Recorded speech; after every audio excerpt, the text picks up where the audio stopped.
10 babala ng rabies na kadalasan late na nadidiskubre ng mga seniors. Ang rabies ay isa sa pinakamapanganib, ngunit madalas hindi agad napapansing sakit na nakukuha mula sa hayop. Kadalasan ay mula sa kagat o laway ng aso, pusa o iba pang infected na hayop gaya ng paniki. Sa sandaling pumasok nito sa katawan, unti-unti nitong inapektuhan ang utak at central nervous system. At kapag lumabas na ang mga sintomas, halos palaging nauwi ito sa kamatayan. Wala itong lunas kapag symptomatic na ang pasyente. Kaya't ang tamang pagkilala sa mga unang babala ng rabies, lalo na ang mga kadalasan hindi agad napapansin, ay literal na makapagligtas ng buhay. Sa mga matatanda, ang babala ng rabies ay madalas na pagkakamalang simpleng trangkaso, rayuma o stress. Sa mga bata, madalas ay tahimik lang ang sintomas at napagkakamalan lang na pagod, mainit ang ulo o simpleng lagnat. Dahil dito, maraming kaso ng rabies sa Pilipinas ang hindi agad nabibigyan ng post-exposure prophylaxis. Umaabot sa huling bahagi ng sakit bago ito makilala at sa panahong iyon, huli na ang lahat. Ang unang babala ng rabies ay pamamanhid o pangangalay sa bahagi ng katawan na kinagat o dinilaan ng hayop. Sa mga unang araw o linggo pagkatapos ng exposure, maaring makaramdam ang pasyente ng tila parang may kuryente, pangangalay o kakaibang pakiramdam sa balat malapit sa sugat. Ito ay nangyayari kahit pa mukhang magaling na ang sugat. Sa mga matatanda, madalas ay iniuog na ito sa rayuma, neuropathy o simpleng pananakit ng kasukasuan. Pero sa taong may history ng kagat ng hayop, lalo na kung hindi ito nabakunahan, ito ay maaring unang senyales na may nerve involvement na ang virus. Hindi ito ordinaryong sakit ng kalamnan. Ang pakiramdam ay tila may gumagapang o naninilong sa laman. Minsan ay parang may lamig sa ugat. At dahil wala pang ibang sintomas, kadalasan ay binabalewala ito. Ang ikalawang babala ay lagnat na walang malinaw na pinanggagalingan. Ang rabies ay isang viral infection, kaya't natural na bahagi ng sintomas nito ay lagnat. Pero ang kaibahan nito ay kadalasan hindi mataas, maaaring nasa 37.8 na Gauss hanggang 38.5 Gray cells lamang. At walang kasamang ubo, sipon, ubo o pagsusuka. Walang makitang impeksyon sa ihi, baga o lalamunan. Sa mga seniors, ito ay napagkakamalang ordinaryong pagod o nausukan lang. Pero kapag may kasaysayan ng kagat ng hayop, ito ay dapat ituring na red flag. Sa mga bata, ang ganitong lagnat ay kadalasan hindi pinapansin. Isang paracetamol lang at balik sa laro. Pero kung ang batang may lagnat ay kinagat ng aso sa nakaraang buwan at hindi nabigyan ng anti-rabies shot, kailangan dalhin agad sa health center o hospital para sa evaluation. Ang ikatlong babala ng rabies ay biglaang pagiging irritable, matatakutin o palaging balisa kahit walang malinaw na dahilan. Kapag ang rabies virus ay umabot na sa central nervous system, ang mga pagbago sa ugali ay isa sa mga unang lumilitaw. Sa mga matatanda, maaring biglaan hindi mapakali, palaging galit o ayaw magpatulog ng ilaw. Minsan, tumataas ang pagkairita sa tunog, liwanag o kahit simpleng kaluskos. Sa mga matatanda, ito ay napagkakamalang depression, anxiety o hormonal imbalance. Pero kung may history ng hayop bite, ito ay senyales na ang utak ay naapektuhan na. Sa mga bata, makikita ito sa anyo ng pagyak ng walang dahilan, pagiging matatakutin at biglang ayaw makipaglaro o matulog mag-isa. May mga kaso na ang bata ay nagiging masungit kahit dati ay masayahin. Ang mga pagbabago sa behavior ay hindi dapat ipagwalang bahala, lalo na kung kasunod ito ng exposure sa hayop. Ang ikaapat na babala ay sensitibo sa liwanag at tunog o tinatawag na early sensory hypersensitivity. Ang mga pasyente ng rabies ay kadalasan unti-unting nagkakaroon ng extreme sensitivity sa stimuli. Minsan ay naiirita sa ilaw ng TV, sa boses ng kausap, o kahit sa tunog ng ventilador. Sa mga senior, ito ay iniugnay minsan sa migraine o pagod lang sa mata. Pero kapag ito ay sinabayan ng iba pang sintomas tulad ng pamamanhid o lagnat, kailangan ng kumonsulta agad. Sa mga bata, maaring makita ito sa anyo ng takot sa araw, pagtakip ng tenga sa normal na tunog, o pagtakip ng mata sa liwanag kahit hindi naman masakit sa mata. Ang ganitong reaksyon ay hindi normal, at kung may kasaysayan ng kagat ng hayop, ito ay mahalagang clue. Ang ikalimang babala ay hindi may paliwanag na pagkahilo, pagsusuka o panghihina ng kalamnan. Sa mga unang araw ng rabies infection, maaring magpakita ng non-specific neurologic signs tulad ng mild disorientation, parang lutang ang pakiramdam o mabilis mapagod ang katawan. Sa mga matatanda, ito ay kadalasan iniuugnay sa vertigo, low blood o dehydration. Ngunit kung walang na-detect na medical cause at may history ng kagat o laway exposure mula sa hayop, ito ay dapat suriin bilang posibleng early stage ng rabies. Sa mga bata, maaring simple lang itong magpakita bilang ayaw kumain, ayaw pumasok o ayaw gumalaw.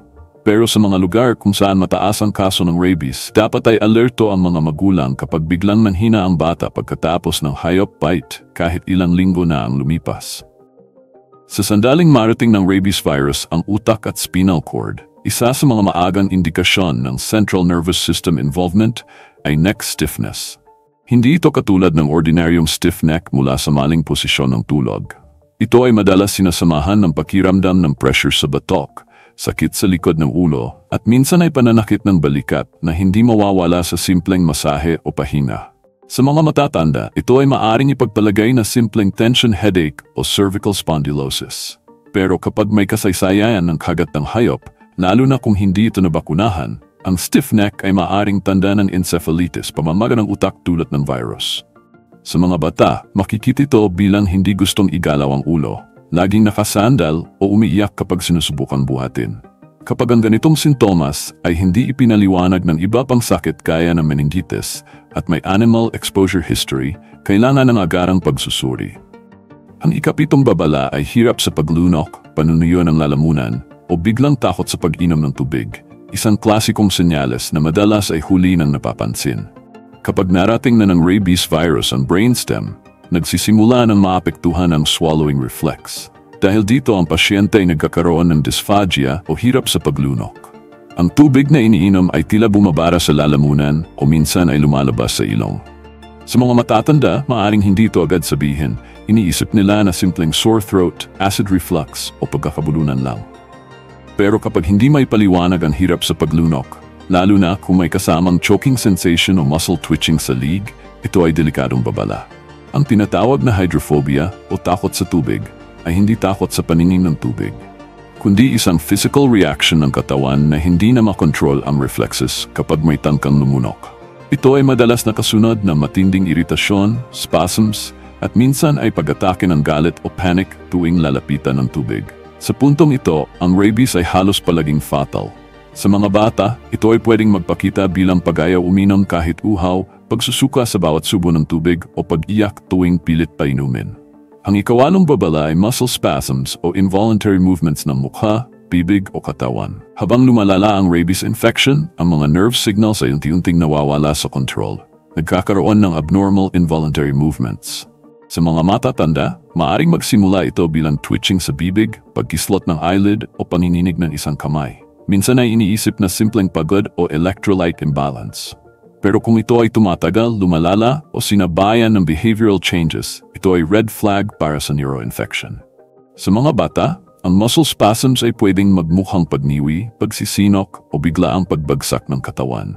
Madalas hindi ito nauugnay agad sa rabies, lalo na kung tahimik ang simula ng infection. Pero sa mga bata na nakagat ng hayop, ang anumang abnormal na galaw ng kalamnan ay hindi dapat ipagsawalang bahala. Ang ikasiyam na babala ay pagbabago sa tinig, pagsasalita o pagbigkas ng mga salita.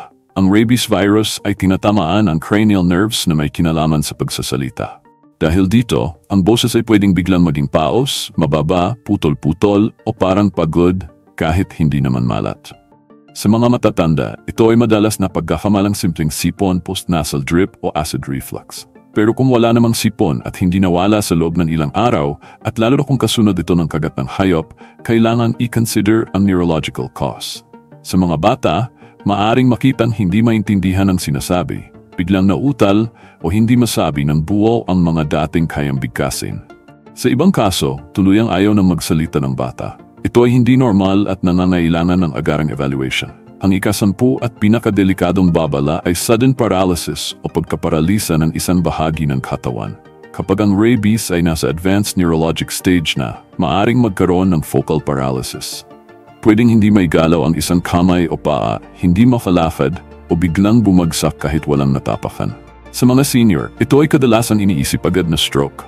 At totoo naman, minsan ay parang stroke ang sintomas. Pero kung walang abnormality sa CT scan o MRI at may kasaysayan ng kagat ng hayop, rabies ang kailangan i-rule out. Ang ganitong uri ng paralysis ay hindi dahil sa blood clot kundi sa viral damage sa motor nerves. Sa mga bata, maaaring magsimula ito bilang ayaw gumalaw ng isang binti o pagkapinsala ng gait. Ang kahinaan ay unti-unting lumalala hanggang sa pati mga kalamnan ng paghinga ay naapektuhan at dito nagsisimula ang respiratory failure. Kapag ang rabies ay nasa ganitong yugto, halos wala nang magagawa ang medisina. Kaya't ang tanging paraan para makaligtas ay ang maagang pagkilala sa mga babalang madalas ay hindi nabibigyan ng pansin. Ang isa sa pinakadelikado at mapanlinlang na katangian ng rabies ay ang haba na incubation period nito. Ibig sabihin, ang panahong walang kahit anong sintomas matapos makagat ng hayop. Para sa karamihan ng mga virus, mabilis ang epekto. Lagnat, ubo, pagsusuka, karaniwan itong nararamdaman sa loob ng ilang araw. Pero sa rabies, pwedeng tumagal ng ilang linggo hanggang ilang buwan bago lumabas ang kahit na anong senyales. Ito ang dahilan kung bakit madalas itong hindi naugnay sa mismong kagat ng hayop. Halimbawa, isang matandang lalaki ang nakagat sa daliri ng isang ligaw na tuta. Maliit lang ang kagat at hindi naman dumugo ng husto. Pinagpabayaan niya lang ito, naghilom sa loob ng 2 araw. Isang buwan ang lumipas, nagsimula siyang mahilo, mawala ng gana kumain at nagrereklamo ng pananakit ng likod. Wala sa isip ng pamilya niya na ang maliit na kagat ng isang tuta ay pwedeng pagmula ng infection na kumakalat na pala sa utak at central nervous system niya. Bakit ganito kahuli bago lumitaw ang sintomas? Dahil ang rabies virus ay hindi agad kumakalat sa dugo. Hindi ito parang flu o dengue na sumasama agad sa bloodstream. Sa halip, ito ay dahan-dahang umaakyat sa mga peripheral nerves, unti-unting gumagapang patungo sa spinal cord at mula ron sa utak. Habang papalapit ito sa central nervous system, doon pa lamang unti-unting lumalabas ang mga sintomas. At kapag narating na ng virus ang utak, ito na ang punto na halos imposible na ang paggaling. At sa mga matatanda, lalo na ang mga senior, ang mga unang sintomas ay napagkakamalang normal lang na bahagi ng pagtanda. Minsan ay pagod, kawalan ng gana, konting hilo o kawalan ng lakas. Minsan, ang simpleng lagnat ay iniisip na trangkaso lang.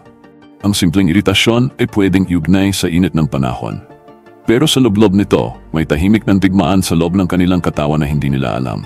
Sa mga bata naman, mahirap din. Madalas ay hindi nila kayang ipaliwanag kung ano talaga ang nararamdaman nila. Kaya kapag nilalagnat sila o umiiyak ng walang dahilan, iniisip ng magulang na baka kinagat lang ng lamok o napagod sa kakalaro. Pero ang hindi nila alam, baka ilang linggo na pala ang nakalipas mula nang madilaan o makalmot ng aso ang bata. Isang aso na walang bakuna. Minsan kahit na alam ng pamilya na may kagat, hindi rin agad dinadala sa ospital. Lalo na kung maliit lang ang sugat o kung ang hayop ay pagmamayari ng kapitbahay o kamag-anak. Nagtitiwala sila na malinis ang hayop. Pero sa rabies, hindi sapat ang pananalig lang. Dahil kahit ang isang alagang aso na mukhang malusog ay maaring tagapagdala ng virus bago pa man ito magpakita ng kaibang asal. May mga kaso rin kung saan ang hayop na nanggat ay nakatakas, namatay o pinatay agad. Walang pagkakataon para obserbahan ito kung may sintomas ng rabies. Pero imbes na ituring na emergency ang kagat, madalas ay sinasabi lang na hindi naman malalim o maliit lang. Ito ang pinakanakakatakot dahil kapag sineryoso agad, pwedeng mailigtas ang pasyente. Pero dahil huli ang kilos, wala nang magagawa. Marami ring health centers sa Pilipinas na walang sapat na supply ng post-exposure prophylaxis. Ito ang series ng injection para mapigilan ang rabies matapos makagat. Kung minsan, pinapauwi lang ang pasyente at sinasabihang bumalik na lang kung may sintomas. Sa puntong iyon, kapag may sintomas na, wala nang silbi ang PEP.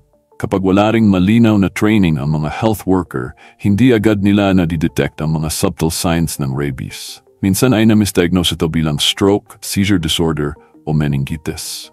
Sa mga rural area, wala ring kakayahan para magpa-laboratory o imaging na makatulong sa tamang diagnosis. Kaya't sa mga kaso ng late detection ng rabies, laging may pattern. May kagat na pinabayaan, may sintomas na pinagsawalang bahala at may sistema na hindi handa. Kapag ganito ang sitwasyon, hindi lang ang pasyente ang nasa panganib, kundi pati ang pamilya niya. Dahil sa advanced stages, ang rabies ay nagdudulot ng aggression, hallucinations at minsan ay physical outbursts. Kapag wala sa tamang isolation ng pasyente, pwedeng malantad ang mga kasama niya sa bahay. Sa puntong iyon, huli na para magsisi. At yan ang masakit na katotohanan. Ang rabies ay halos 100% fatal kapag lumabas na ang sintomas, pero 100% preventable kung maagapan. Sa dami ng kaso ng rabies sa Pilipinas taon-taon, marami pa rin ang hindi nakaalam ng tamang unang hakbang kapag nakagat ng aso, pusa o anumang hayop. Ang pagkakamali ng marami, lalo na ng mga matatanda, ay iniisip na kung malinis ang hayop, hindi ito delikado. O kung maliit lang ang sugat, wala nang dapat ipag-alala. Pero ito ang katotohanan. Walang maliit na sugat kapag rabies ang pinag-uusapan. Ang virus ay pwedeng pumasok kahit sa bahagyang gasgas, lalo na kung may laway ang hayop na kumagat o dumila. Kaya kapag may nangyaring animal bite, ito ang dapat mong gawin kaagad, kahit wala pang sintomas. Una, hugasan agad ang sugat ng umaagos na tubig at sabon nang hindi bababa sa 15 minuto. Huwag lang basta banlawan, dapat ay paulit-ulit at madiin ang paghuhugas. Mas maraming virus particles ang natanggal sa ganitong paraan. Huwag gumamit ng alcohol o suka, hindi ito sapat para patayin ang rabies virus. Ang simpleng sabon at tubig ang unang sandata. Pangalawa, huwag hintayin na may sintomas bago magpatingin sa doktor. Kahit wala pang nararamdaman, kahit maliit lang ang sugat at kahit ang hayop ay mabait o kilala ninyo, kailangan pa rin magpatingin. May mga tinatawag na animal bite centers at health centers na may anti-rabies vaccine. Ang tanging paraan para mapigilan ang rabies ay ang maagap na pagbabakuna. Pangatlo, ituring na potentially rabid ang anumang hayop na hindi nabakunahan o hindi masusubaybayan. Kung ang hayop ay ligaw, hindi mo alam ang vaccination record o bigla na lang nawala, huwag ka nang umasa na, baka okay lang. Agad nang magpa-check up at humingi ng post-exposure prophylaxis. Ito ay serye ng injection na makakapigil sa virus bago ito makarating sa utak. Pangapat, sa mga senior, bantayan ang kahit pinakamaliit na pagbabago sa katawan o pag-uugali pagkatapos ng animal bite. Kung sa loob ng 1 o 2 linggo ay nakaramdam ka ng hirap matulog, parang lagnat, pananakit ng kalamnan, hirap sa paglunok, o biglang pagkasensitibo sa liwanag o tunog, huwag mo nang ipagwalang bahala. Mas mabuting magpatingin ng maaga kaysa magsisi sa huli. Panglima, turuan ang mga bata na iwasan ang paglapit o paglaro sa mga hayop na hindi nila pagmamay-ari. Karamihan sa mga bata ay natagat habang naglalaro. Hindi nila alam ang panganib, kaya't dapat manggaling sa mga magulang at guro ang paalala. Turuan silang huwag magsiksik ng kamay sa mga kulungan, huwag manggigil sa mga tuta, at huwag hayaan dilaan sila ng hayop sa sugat. Pang-anim, siguraduhin na updated ang bakuna ng inyong mga alagang hayop. Ang rabies ay sakit na hindi lang din problema ng tao, ito rin ay responsibilidad ng pet owner. Tuwing magpapaligo o magpapakain ng alaga, checking kumpleto ang kanilang vaccination record. Sa dami ng taong nag-aalaga ng hayop sa Pilipinas, isa itong basic na obligasyon. Pang-pito, alamin ang address ng pinakamalapit na animal bite center sa inyong lugar. Hindi lang ospital ang dapat lapitan. Maraming local government units ang may designated centers para sa rabies cases.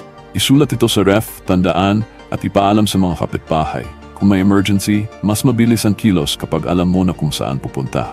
Pamwalo, i-report agad sa barangay o city vet ang mga hayop na may kakaibang kilos. Kung may aso o pusang biglang maging agresibo, tumatakbo ng walang dahilan o parang wala sa sarili, i-report ito. Huwag hayaang makapangagat pa ito ng iba. Minsan, may mga hayop na sinasadyang palayain ng may-ari kahit may sintomas na. Delikado ito para sa buong komunidad. Pang-siyam, kung may kasama kang nakagat, bantayan din sila, lalo na kung bata o senior. Ang mga taong mahina ang resistensya ay mas mabilis tapuan ng komplikasyon. Kung nakagat ang lolo o lola ninyo, huwag niyo silang hayaang tiisin lang ito. Minsan ay nahihiya silang magsabi o pinipiling manahimik. Pero sa rabies, hindi pwedeng umasa sa baka okay lang. At pang-sampu, ipaabot ang impormasyong ito sa mas maraming tao. Ang rabies ay 100% fatal kapag may sintomas na, pero 100% preventable kung maagapan. Ang kaligtasan ay nagsisimula sa kaalaman. Lalo na sa mga senior, bata at mahihirap, ang edukasyon ang pinakaunang lunas. Hindi ito sakit na dapat hintayin pang maranasan para matutunan. Isang kagat lang, isang pagkukulang lang at wala nang balikan. Pero kung lahat tayo ay magiging responsable, sa sarili, sa pamilya at sa komunidad, kaya nating tapusin ang rabies sa Pilipinas. Kung nagustuhan mo ang video na to at may natutunan ka, don't forget to like and share para mas marami pa tayong matulungan. Subscribe ka na rin sa aming channel at i-click ang notification bell para lagi kang updated sa mga natural health tips araw-araw. Thanks for watching and we'll see you in the next video.